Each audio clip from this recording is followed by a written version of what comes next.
This episode of Going Back and Catching Up is one of the coolest guys in country music just because for what he does for our country and what he does just as a regular guy. He's got a great heart, and my guest is Craig Morgan. So let's get to it on this episode of Going Back and Catching Up. Hello, studio. Is this the lovely and talented Craig Morgan? Lovely is not a word I've ever been used to describe me. But it's me. How you doing, sir?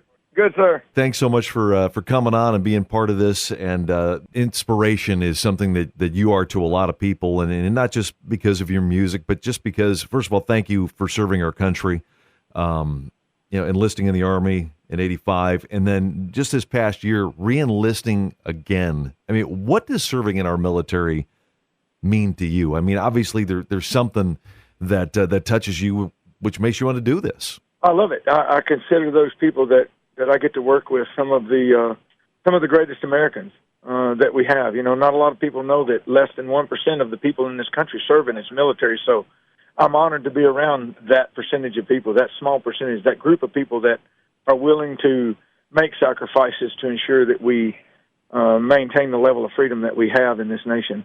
You know, putting that number out, that stat of less than 1%, that's crazy. That it's such a small percentage of Americans that are in this. Yeah, and that are responsible for everything that we live for in this nation. Yeah, I was reading a story, if you could kind of synopsize this grenade story that seems to keep popping up, and I'm sure you've told it a million times, but can you tell this for everybody? We're talking about downtown Panama during Operation Just Cause. Yeah, we were walking down the street of Panama, and there was a grenade laying in the street, and the pin had been pulled, but what they refer to as the shovel was still attached, so it didn't come off when they dropped the grenade, and so it didn't explode. So I thought as long as it's there, I'm good. So I walked over and picked it up, kept it attached, and we stuck a pin in it to keep it from going off, and and moved on. Drove on. Mission first, people always.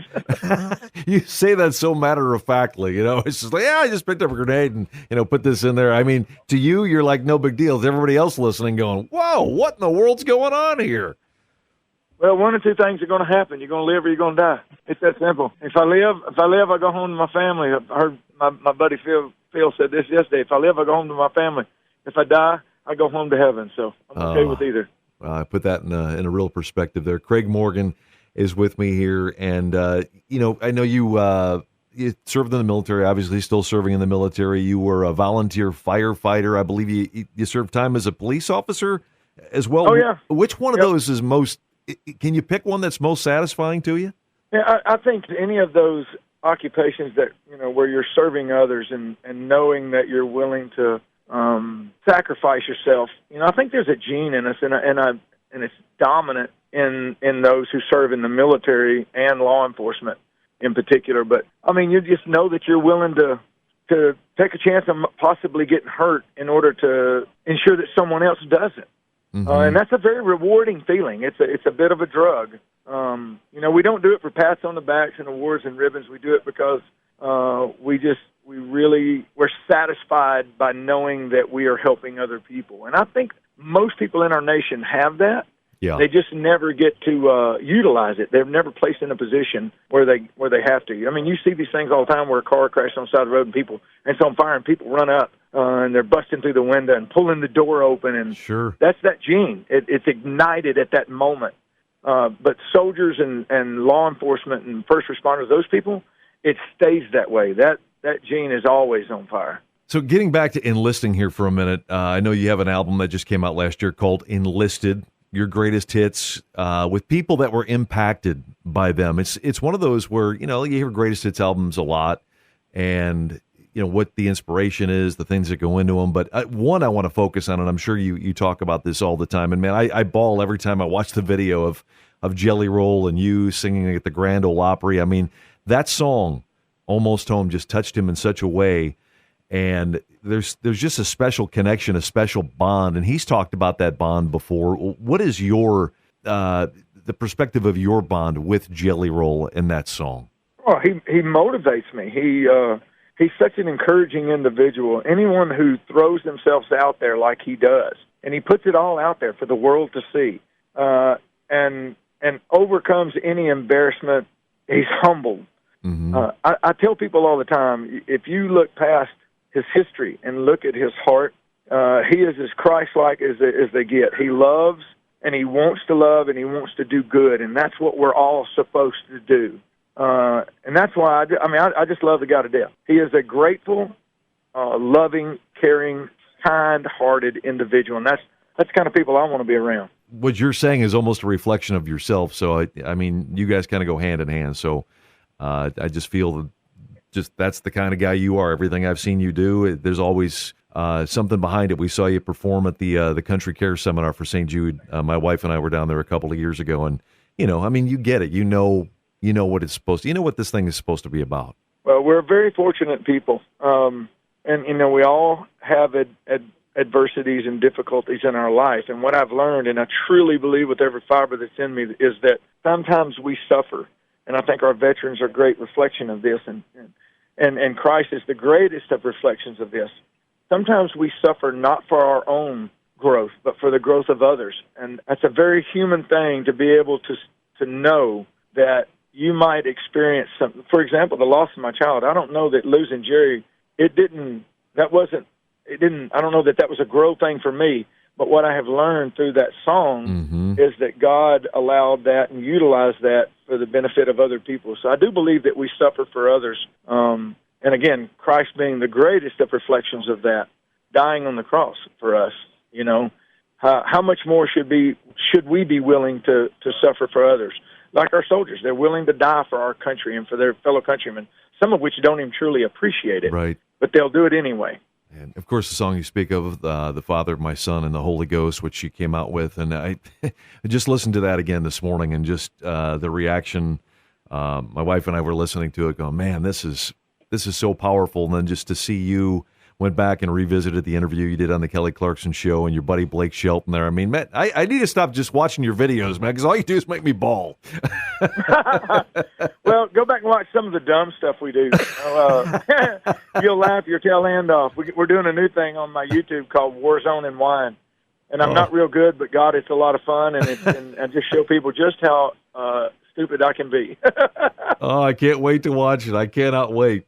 So a couple other things here for you, Craig. I know that, years ago you were invited to join the Grand Ole Opry by one of my favorite singers, John Conley. Do you have a favorite song by John? Because there's so many of these.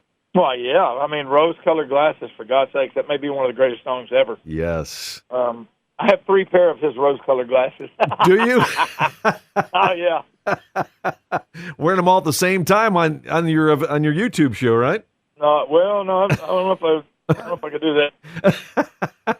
So now you were invited by John to join the Grand Ole Opry, and then years later you were able to do the same thing with Luke Combs. And man, just seeing that again, I'm not going to cry out here, but what was it like? Was it more satisfying to get that honor or to give that?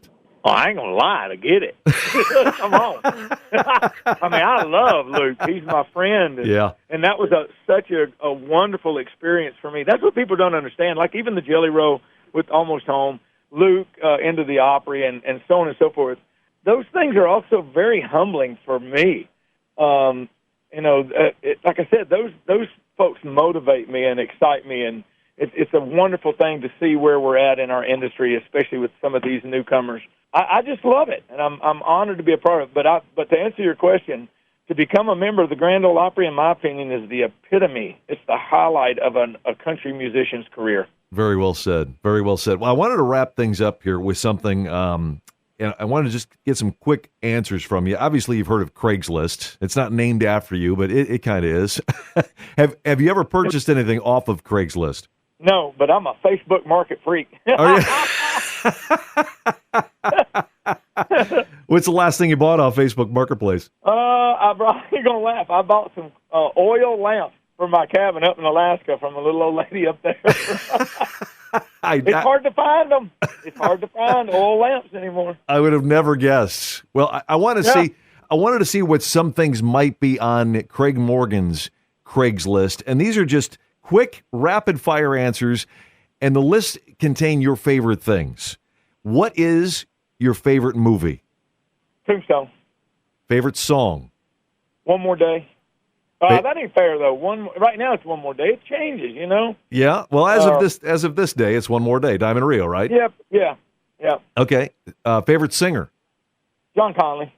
Good answer. Favorite actor or actress?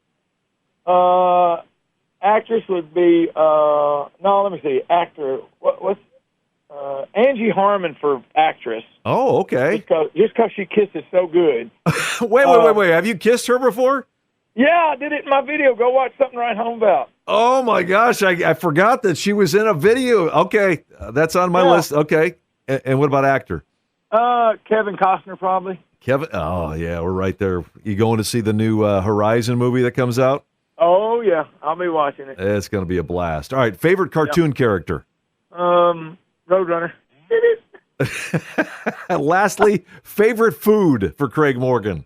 Meat. Yes, sure enough, good old medium rare meat. I Whether like it's elk. I love it. And that is Craig's list of favorite things. Now I'm off to not cry and watch you kiss Angie Harmon in a video. I don't know if that's sick and twisted or not, but I'm going to do it. Thank you so much for your time, Craig. I really appreciate you, bud. Thank you, buddy. Y'all take care.